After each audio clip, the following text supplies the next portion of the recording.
Morning students, आज अभी start करने वाले हैं क्लास 11th का जो हमारा चैप्टर स्टार्ट हुआ था सदिश वेक्टर, उस वेक्टर का हम नेक्स्ट पार्ट देखने वाले हैं। आज इस पार्ट में पढ़ेंगे कि सदिशों के प्रकार के बारे में, कि जो सदिश होते हैं वो कौन कौन से प्रकार के होते हैं। ठीक है, सदिशों के प्रकार पढ़ने से पहले अभी एक छोटा सा टॉपिक पढ़ेंगे, वो होता है सदिशों का मापांक। ठीक है, क्या टॉपिक हमारा? सदिशों का मापांक। ये जो मापांक वर्ड आप सुन रहे हैं, मापांक, ठीक है, जो मापांक वर्ड आप सुन रहे हैं इसका मतलब माप अंक, मतलब मापने वाला जो अंक होता है सदिशों का। ठीक है, मतलब सदिश को हम जिससे मापते हैं उस अंक को मापांक कहते हैं। इसे हम मॉडुलस भी कहते हैं, मॉडुलस। ठीक है, शॉर्ट में कहा जाए तो मॉड। मैथमेटिक्स में आपने इस मॉड वर्ड को बहुत पढ़ा होगा। किस तरीके से? यदि कहीं ए लिखा है तो ये मॉड ऑफ ए, या फिर मॉड ऑफ वेक्टर ए। ठीक है, सदिश में हम यदि किसी चीज को लिखते हैं कि ये हमको दर्शाना है कि इन दोनों में एक अदिश है, इन दोनों में एक सदिश है, तो अदिश आपको नॉर्मल ऐसे दिखेगा और सदिश में आपको वेक्टर लगा हुआ दिखेगा। इसके पढ़ते हैं वेक्टर ए, सिर्फ ए। ठीक है, अब यदि इनकी किसी वैल्यू को हमको चाहिए कि इनका माप कितना है, तो हम इसको मॉड के रूप में लिखते हैं, vector A, mod of vector ए। इसे हम ये पढ़ते हैं, मॉड ऑफ वेक्टर ए, या फिर वेक्टर ए का मापांक सदिश। ठीक है, दो चीज पढ़ सकते हैं, मॉड ऑफ वेक्टर ए या वेक्टर ए का मापांक सदिश, वेक्टर ए का मापांक सदिश, ये भी पढ़ सकते हैं। ठीक है, आखिर ये करता क्या है मापांक? ठीक है, तो हम एक लाइन में इसको लिखना चाहते, क्या लिख सकते हैं? यह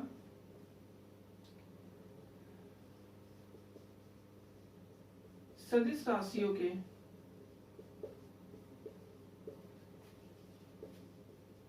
धनात्मक मान को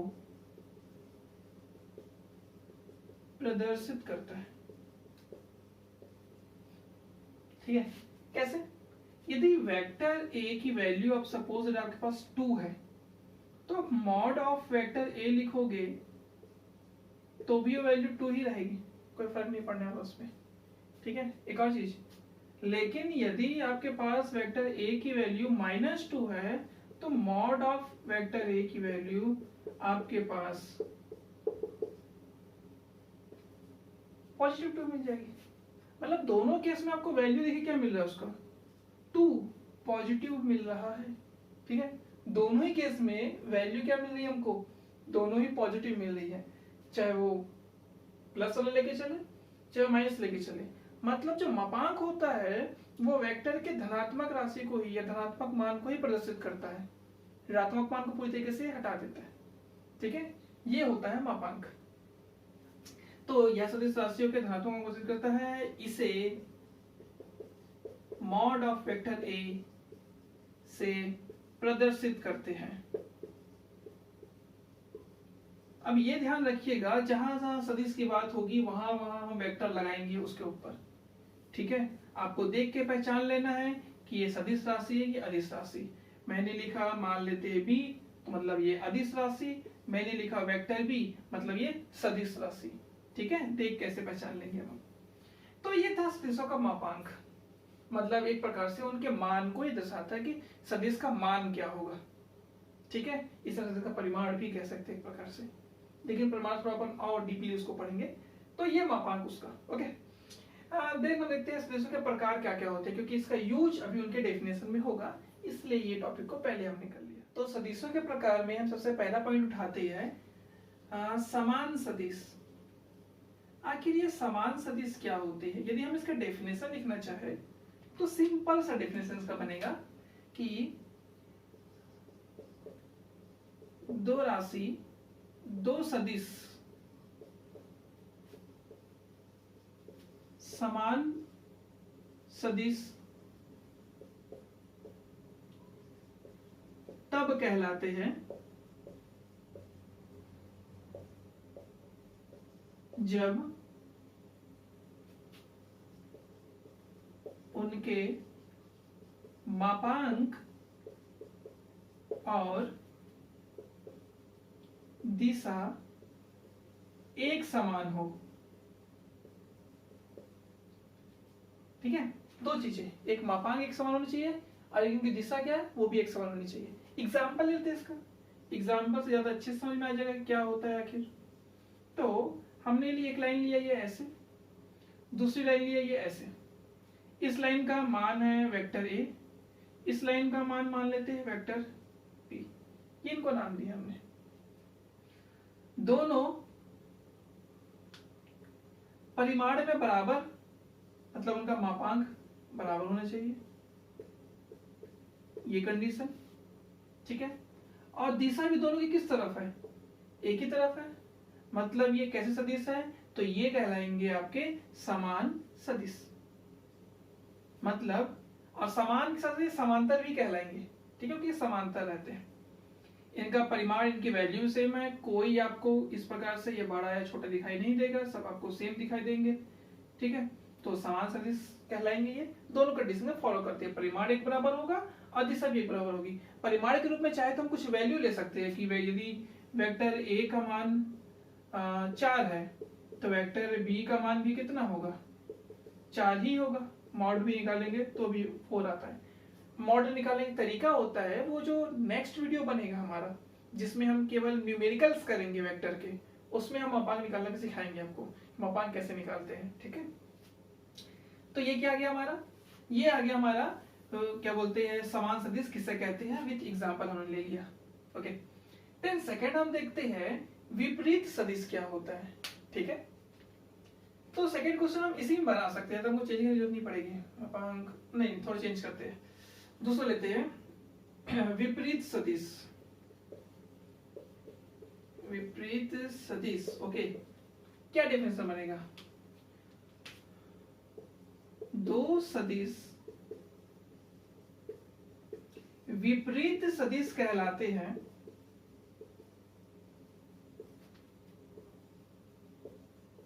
विपरीत सदिश कहलाते हैं यदि उनके मापांक एक समान किंतु दिशा विपरीत हो। विपरीत क्या हो रही, दिशा विपरीत हो। कहने का मतलब यह है कि यदि हम एग्जांपल ले लेते हैं, यदि वेक्टर ए आपको यहां मिल रहा है इस तरीके से और वेक्टर बी आपको मिल रहा है इस तरीके से, तो यहाँ पे दोनों की वैल्यू आप यदि देखोगे, दोनों की जो भी वैल्यू देंगे कि वेक्टर ए हमारे पास 4 है और जो वेक्टर बी है हमारे पास वो -4 है। आपको वैल्यू तो इनकी एक बराबर दिख रही है, 4 और 4 दिखा, क्योंकि मॉड के रूप में जब मॉड लगाएंगे इसमें तो ये भी 4 बन जाएगा। मॉड में ऋणात्मक राशि भी पॉजिटिव होकर बाहर निकलती है, मैंने समझाया था इससे पहले भी आपको। तो mod of vector A equal to mod of vector B तो ठीक है, ये इक्वल तो है, लेकिन इनकी दिशाएं कैसी है, विपरीत है। तो दिशाएं कैसी होती है, विपरीत होती है। तो ये कहलाते हैं हमारे विपरीत सदिश, जिसे हम ऋण सदिश भी कहते हैं, विपरीत सदिश या ऋण सदिश। तीसरा जो पॉइंट है हमारा यहाँ पे वो है स्थिति सदिश। आखिर ये स्थिति सदिश होता क्या है, इसके बारे में हम डिस्कस करें तो डेफिनेशन सबसे पहले देखते हैं क्या बनेगा। ठीक है, फिर मैं मीनिंग समझाऊंगा आपको इसका। यदि किसी क्षण पर किसी कण की स्थिति को प्रदर्शित करने वाले बिंदु से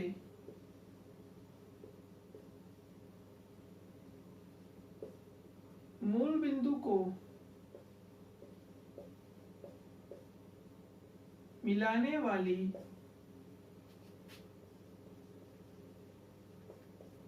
सदिश रेखा को स्थिति सदिश कहते हैं। थोड़ा भी टाइम लग रहा होगा, मैं तो समझाऊंगा तब आपको ये इजी लगेगा। ठीक है, इसे वेक्टर आर से प्रदर्शित करते हैं। चलिए एक चित्र देखते हैं, एक इमेजिन कर लेते हैं। पृथ्वी से बाहर का भाग जो अंतरिक्ष होता है, उस अंतरिक्ष में यदि हम किसी बिंदु के कण की स्थिति जानना चाहें तो उसके लिए हमको कोई ना कोई एक बिंदु अपना फिक्स करना पड़ता है, ठीक है, जिसको हम मूल बिंदु कहते हैं। तो मान लेते हैं हमारा मूल बिंदु यहाँ पास है।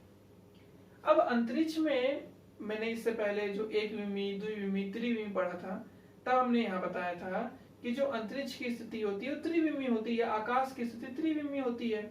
उसमें एक्स एक्सिस भी होता है, वाई एक्सिस भी होता है और जेड एक्सिस भी होता है। ये हमारा मूल बिंदु ओ। अब जिस कण की हमको स्थिति ज्ञात करनी है वो ले लेते हैं। हमने ले लिया बिंदु P, इसकी हमको स्थिति ज्ञात करनी है, ठीक है। तो यहाँ पे मूल बिंदु से उस बिंदु को मिलाने वाली जो रेखा होगी, ठीक है, मूल बिंदु से उस बिंदु को मिलाने वाली जो रेखा होगी, इस रेखा को ही हम स्थिति सदिश कहते हैं। ये हमारा हो गया वेक्टर OP, वेक्टर R इसे हम लिख सकते हैं, ठीक है। हमने क्या माना कि हमने मान लिया कि कोई एक बिंदु अंतरिक्ष में स्थित है, हमें इसकी स्थिति चाहिए। हमने वहां पे एक मूल बिंदु की कल्पना कर ली। अब मूल बिंदु से उसकी स्थिति हमने माप ली कि उसकी स्थिति ये निकल रही है, वही उसकी स्थिति सदिश थी। अब डेफिनेशन जोड़ के देखते हैं इसको। किसी क्षण पर किसी कण की स्थिति को, मतलब इस कण की स्थिति को, किसी क्षण पर किसी कण की स्थिति को प्रदर्शित करने वाले बिंदु, ये बिंदु P के कण की स्थिति को प्रदर्शित कर रहे हैं। ओके, यहां तक हम यदि बात करें बिंदु तक तो बिंदु P है। यदि किसी क्षण पर किसी कण की स्थिति को प्रदर्शित करने वाला बिंदु से मूल बिंदु को मिलाने वाली सदिश रेखा, ठीक है, इस बिंदु से मूल बिंदु को मिलाने वाली सदिश रेखा को ही स्थिति सदिश कहते हैं और इसे वेक्टर R से प्रदर्शित करते हैं। ये चीज होता है स्थिति सदिश। स्थिति सदिश से आखिर हमको फायदा क्या होता है, ठीक है। 2 पॉइंट। मूल बिंदु से इसकी स्थिति का पता चलता है। दूसरा, मूल बिंदु से इसकी दिशा का बोध होता है।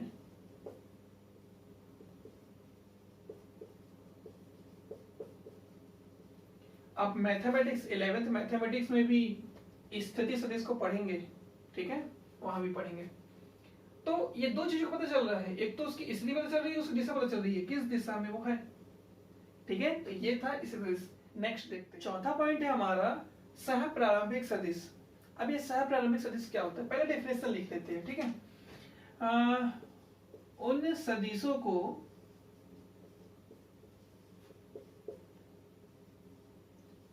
सह प्रारंभिक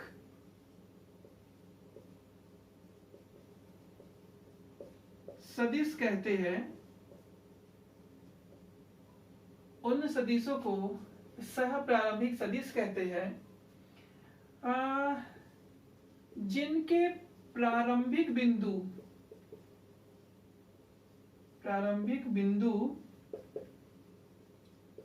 एक समान होते हैं। लाइक एग्जांपल, यहां पे मान लेते हैं कोई बिंदु O है, इससे 3-4 वेक्टर निकलते हुए दिखाई दे रहे हैं। वेक्टर A, ये वेक्टर B, ये वेक्टर C, वेक्टर D। तो इनका सह प्रारंभिक सदिश क्या होगा, ये OA, OB, OC और OD, ये क्या कहलाएंगे, ये कहलाएंगे सह प्रारंभिक सदिश। OA and OB and OC and OD क्यों कहलाएंगे, क्योंकि इनके प्रारंभिक बिंदु क्या है, एक समान। मतलब प्रारंभिक बिंदु क्या है, एक समान है, प्रारंभिक बिंदु एक होते हैं, एक समान नहीं, सॉरी ऐसे लिखेंगे, प्रारंभिक बिंदु एक होते हैं, ये ज्यादा अच्छा है। उन सदिशों को सह प्रारंभिक सदिश कहते हैं जिनके प्रारंभिक बिंदु एक होते हैं और अब यहां से निकलना प्रारंभ होते हैं। ठीक है, तो ये था सह प्रारंभिक सदिश। एक लास्ट देखते हैं इसका अपन। पांचवा जो हमारा है एकांक सदिश, और सबसे इंपॉर्टेंट सदिश यही होता है जो एग्जाम में केवल पूछता है या इससे न्यूमेरिकल पूछते हैं। हालांकि न्यूमेरिकल इससे संबंधित तो हम नेक्स्ट वीडियो में देखेंगे, लेकिन ये होता क्या है वो समझ लेते हैं कि नेक्स्ट वीडियो में वो काम आएगा हमारे। ठीक है, एकांक सदिश किसे कहते हैं? एकांक सदिश किसे कहते हैं? तो वह सदिश एकांक सदिश होता है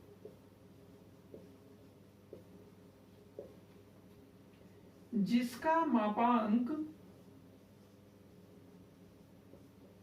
याद है, पढ़े हम लोगों ने, जिसका मापांक इकाई होता है। इकाई मतलब एक इकाई होता है। इसे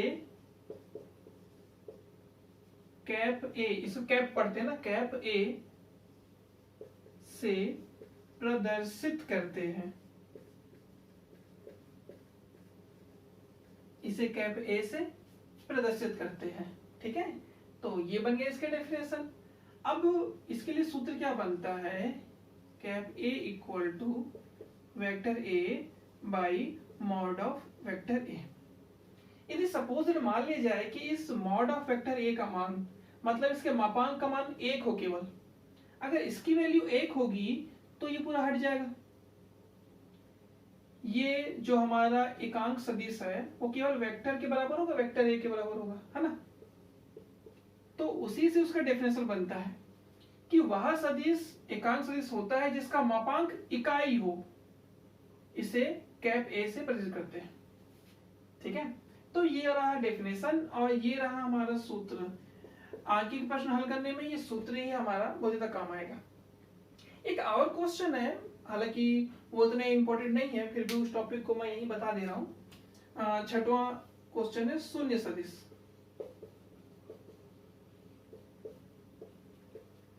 ठीक है, शून्य सदिश में आप डेफिनेशन क्या लिख सकते हैं? ठीक है, पूरा डेफिनेशन लिख लेते हैं। शून्य सदिश ऐसा सदिश है जिसका परिमाण शून्य होता है। ठीक है, लिखने में तो सिंपल डेफिनेशन दिख रहा है, लेकिन पता है इससे जो क्वेश्चन है वो पीटी पीएमटी है ट्रिपल इनमें ज्यादा पूछे जाते हैं। क्यों? क्योंकि इनकी एग्जांपल समझिए क्या मिलते हैं आपको। एग्जांपल, पहले एग्जांपल है मूल बिंदु। मूल बिंदु जहां से स्टार्ट कर रहे हैं। ठीक है, अभी हमने बनाया तो मूल बिंदु, ये वाला x, ये y और ये z, ये मूल बिंदु हम जीरो से स्टार्ट करते हैं, वो शून्य सदिश होता है। दूसरा पॉइंट क्या हो सकता है? यदि कोई वस्तु, ठीक है, जो क्या बोलते हैं, यदि कोई वस्तु जो अपने प्रारंभिक बिंदु पर वापस लौट आए, मतलब कुछ ऐसे, यदि कोई वस्तु अपने प्रारंभिक बिंदु पर वापस लौट आए तो उसके विस्थापन को अपन क्या कहेंगे? शून्य सदिश कहेंगे। ये लिख सकते हैं इस चीज को अपन। यदि कोई वस्तु अपनी प्रारंभिक बिंदु पर लौट आए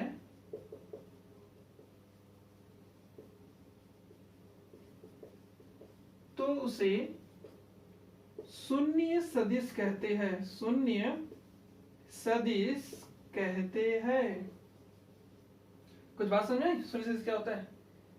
तो उसका विस्थापन हो रहा है, तो ऐसे लिखते, तो उसके विस्थापन को शून्य सदिश कहते हैं। एक ये डेफिनेशन बनता है अपने पास। ठीक है, तो और भी कुछ एग्जांपल इसके होते हैं। जैसे